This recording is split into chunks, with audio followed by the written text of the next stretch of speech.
এখানে আকিদাটা আকিদার জন্য যতটুকু না, তার চাইতে অনেক বেশি ওই যে শুধু নিজেদেরকে টিকে টিকে রাখার টুলস হিসাবে আমরা এগুলো ব্যবহার করতেছি। আমাদের একচেটিয়া আলেম সমাজ, কোথাও যুদ্ধ লাগলেও সেখানেও আকিদা, যুদ্ধ থামলেও আকিদা, যুদ্ধ হারলেও আকিদা, যুদ্ধে জিতলেও আকিদা। নিশ্চয়ই আকিদা আমাদের একেবারে মৌলিক বিষয়, কিন্তু এই আকিদা মৌলিক বিষয় হওয়া ছাড়াও এখানে কিন্তু অন্য আরেকটা কারণ আছে। আজকের আলোচনায় আপনি টোটাল একটা সমীকরণ আশা করি বুঝতে পারবেন। মৌলিকভাবে পৃথিবীতে মানুষের শ্রেণী হচ্ছে তিনটা। নাম্বার হচ্ছে ভক্ষক শ্রেণী, যারা অন্যকে খেয়ে ফেলে। 2 নাম্বার হচ্ছে শুধু নিজের অস্তিত্ব টিকে রাখার লড়াই করে। আর 3 নাম্বার হচ্ছে যারা অন্যকে বাঁচানোর লড়াই করে। এই 3টা শ্রেণী যদি আপনি ভালো বুঝতে পারেন, তাহলে সব সমীকরণ আপনার কাছে ক্লিয়ার হবে। প্রথম শ্রেণী অর্থাৎ যারা ভক্ষক শ্রেণী, সূরা আল কাসাস এর 4 নম্বর আয়াত আল্লাহ ফেরাউনের যে উদাহরণটা দিয়েছে, সেম উদাহরণ হচ্ছে আজকের আধিপত্যবাদীদের, অর্থাৎ আজকের ইউরোপ আমেরিকার। যেমন আল্লাহ বলছেন ইন্না ফিরাউনা আলা ফিল আরদি ওয়া জাআলা আহলাহা শিয়াআন ইয়াস্তাদঈফু তাঈফা। আল্লাহ তাআলা বলতেছেন ফেরাউন পৃথিবীতে উদ্ধত্ত প্রকাশ করলো। এখন তার এই বড়ত্বকে অর্থাৎ এই বক্ষণকে সে টিকে রাখার জন্য কয়েকটা মূলনীতি সে গ্রহণ করেছে। এটার মধ্যে একটা হলো আজকের ইউরোপ আমেরিকার যে মূলনীতি বা ব্রিটিশদের যে মূলনীতি, সেটা হচ্ছে ডিভাইড অ্যান্ড রুল, মানে হলো মানুষকে দলে দলে বিভক্ত করা। এটা হচ্ছে তারা তাদের আধিপত্য টিকে রাখার একটা মূল মন্ত্র। ঠিক এই একই মূল মন্ত্র ফেরাউন গ্রহণ করেছিল। তাদের দ্বিতীয় মূল মন্ত্র হচ্ছে পৃথিবীতে তারা ছাড়া সবাইকে তারা দুর্বল করে রাখবে। এই ফেরাউনের একই আল্লাহ তাআলা বলতেছেন ইয়াস্তাদঈফু তাঈফাতাম মিনহুম, তার দলের না, তার সাথে এলাই না যারা, তাদেরকে তারা পৃথিবীতে সবসময় দুর্বল রাখবে। তাহলে এটা হলো মানুষের এক প্রকার। 2 নম্বর প্রকার যারা শুধু নিজের অস্তিত্ব টিকে রাখার লড়াই করে, যেমনটা সূরা হজের 21 নম্বর আয়াতের বর্ণনা আল্লাহ তাআলা বলছেন ওয়ামিনান নাসি মান ইয়াবুদুল্লাহ আলা হারফ। মানুষের মধ্যে কিছু লোক আছে যারা একটা কর্নারে গিয়ে আল্লাহ তাআলার ইবাদত করে। কর্নারে গিয়ে মানে এমন একটা জায়গা থেকে, সে এমন একটা মিডল, এমন একটা জায়গা থেকে ইবাদত করে, ফাইন আসাবাহু খায়রুন ইয়াতমাআন্না বিহি, যদি সময় ভালো থাকে তো সে প্রশান্ত, ওয়াইন আসাবাতু ফিতনা, আর যদি সময় খারাপ, বাতাস অন্য দিক থেকে চলছে, তখন ইনকালাবা আলা ওয়াজহি, সে ঘোল পাল্টায় ফেলে, মানে তার চেহারাটা পাল্টায় ফেলে। পৃথিবীতে এই সংখ্যাটাই কিন্তু অনেক বেশি। অর্থাৎ যারা শুধু নিজের অস্তিত্ব টিকানোর জন্যই কাজ করতেছে, ইসলামের ইবাদত করতেছে, ইসলাম প্রচার করতেছে, দেখবেন সময়ের সাথে পরিবর্তন হয়ে যাবে। এই লোকগুলোই পৃথিবীতে সবচেয়ে বেশি অন্যের দ্বারা ব্যবহৃত। 3 নম্বর প্রকার, মানুষের 3 নম্বর প্রকার হলো যারা পৃথিবীতে আসলে প্রকৃত অর্থে উম্মার জন্য এসেছে।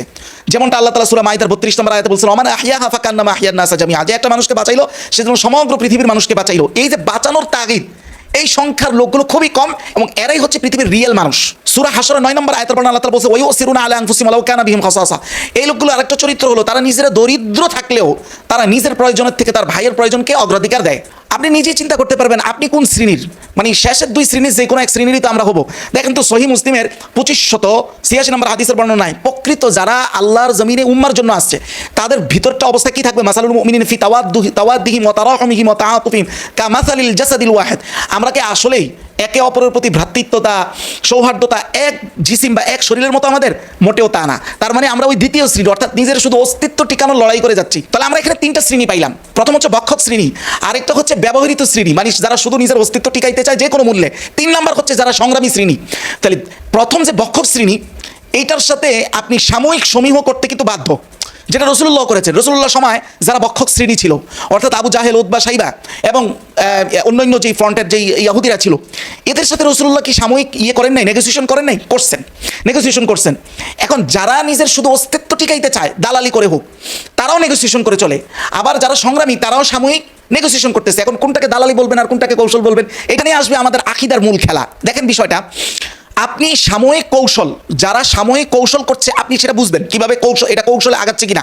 যেমন মনে করেন আরব রাষ্ট্রগুলো দেখেন, আমাদেরকে দেখেন, আমরা যেই সরকার আসে সেই সরকারের সাথে বিভিন্ন নেগোসিয়েশন, ম্যাক্সিমাম আমরা সেই সরকারের সাথে বিভিন্ন নেগোসিয়েশনে থাকি।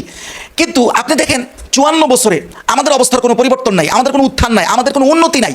তার মানে আমরা যেটা করতেছি এটা আসলে কৌশল না, এটা দালালি, এটা শুধু নিজের অস্তিত্বকে, নিজের পেটকে ঠিকানোর জন্য। ঠিক আরব রাষ্ট্রগুলো দেখেন, তারা আজকের আধিপত্যবাদের সাথে যেটা করতেছে এইটা ম্যাক্সিমামই কৌশল না, এটা দালালি। কারণ দেখেন তাদের কোনো উত্থান হয় না। আজকে এই যে একটা সময়ের মধ্যে ইরানের উত্থান হইল, আপনি মনে করেন এরা তো অনেক কিছু, আমেরিকার অনেক কিছু তারাও মানতে বাধ্য হয়, যেভাবে আরব রাষ্ট্রগুলো মানতে বাধ্য হয়। কিন্তু তাদের দিন তাদের পরিস্থিতিটা কোন জায়গায় এসছে, আর আরব রাষ্ট্রগুলোর পরিস্থিতি কোন জায়গায়। এখন আকীদার বিষয়টা কি? আকীদা তো ভাই একেবারে মৌলিক বিষয়। একজন মুসলমান হওয়ার জন্য তো আকীদাই লাগবে। কিন্তু এখানে আমরা আকীদাকে অন্য আরো পারপাসে ব্যবহার করি। সেটা কেমন? সেটা হচ্ছে আরব রাষ্ট্রগুলো দেখেন, আন্তর্জাতিকটা দেখেন, আঞ্চলিকটাও দেখেন। আন্তর্জাতিকটা হচ্ছে এই আরব রাষ্ট্রগুলো। আজকে ইরান তাদের যে সক্ষমতা দেখাইতেছে, এটা তো তাদের নাই। তো তারা মুসলিম বিশ্বের মুসলমানদেরকে তাদের পারপাসে বা তাদের দিকে, তাদের মুসলিম বিশ্বের মুসলমানদের অ্যাটেনশনটা তাদের দিকে গ্রো করার জন্য তারা স্কলারশিপ দিয়ে ঠিক এক জাতীয় আলেম বানাইছে। ওই আলেমরা আমাদেরকে যে আকীদাগুলো শেখায়, সেই আকীদাগুলো যে সব ভুল তা কিন্তু না, সেখানে বহু সহি কথা, সঠিক কথা আছে। কিন্তু সেই সঠিক কথাগুলো অনেক ক্ষেত্রে ওই রাজনৈতিক পারপাসে, মানে সামনে আমি বলতেছি আকীদার কথা, পিছনে কিন্তু অন্য আরেকটা পারপাস আছে। আমাদের দেশেও ঠিক আঞ্চলিকভাবে একটা বিশাল জনগোষ্ঠীকে আমি আমার পারপাসে কাজে লাগানোর জন্যই আমি আকীদাটাকে ব্যবহার করি। আকীদাটা মৌলিকভাবে আকীদার জন্য না, এটার আরও কিছু প্রমাণ দিই। যেমন আল্লাহ তাআলা যেই জায়গায়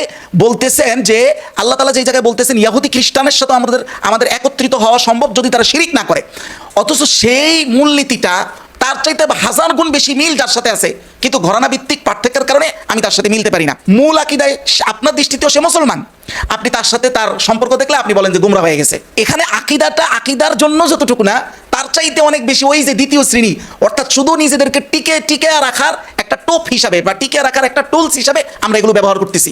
আজকে আপনি বলেন তো, সহিহ মুসলিমের 2897 নম্বর হাদিসের বর্ণনায় যে বিশাল এক সতর্কবার্তা রাসূলুল্লাহ আমাদেরকে দিয়ে রাখছে, খ্রিস্টানদের সাথে এক যুদ্ধের কথা বলতেছেন এবং রাসূল এটাও বলেছেন যে তারা প্রায় সামানিনা গায়াতান ফায়াজিউর রুম ফি সামানিনা গায়াতান, তারা অন্তত 80টা পতাকা নিয়ে একসাথে তারা আমাদের বিরুদ্ধে যুদ্ধ করবে এবং তাহতা কুল্লি গায়াতিন ইসনা আশারা আলফান, প্রত্যেক পতাকার নিচে প্রায় 12,000-এর মতো সৈন্য থাকবে। আচ্ছা বলেন তো, এই হাদিস, শুধু এই একটা হাদিসের কথাই বলি, এটার জন্য আজকের আরব রাষ্ট্রগুলোর কি প্রস্তুতি আছে, আমাদের হুজুরদের কি প্রস্তুতি আছে? কোনো প্রস্তুতি নাই। তাহলে আমরা এই যে আকীদার খেলাটা খেলি, এইটা মোটামুটি হচ্ছে আরবরাও তাদের আধিপত্য, মানে তাদের আঞ্চলিক আধিপত্য, তাদের বিলাসিতা টিকানোর জন্য, আর আমরাও আমাদের আঞ্চলিক সাহিত্য শাসন, জাস্ট আমরা নিজেরা পেটে ভাতে টিকে থাকার জন্য এই জিনিসগুলো আমরা ব্যবহার করতেছি।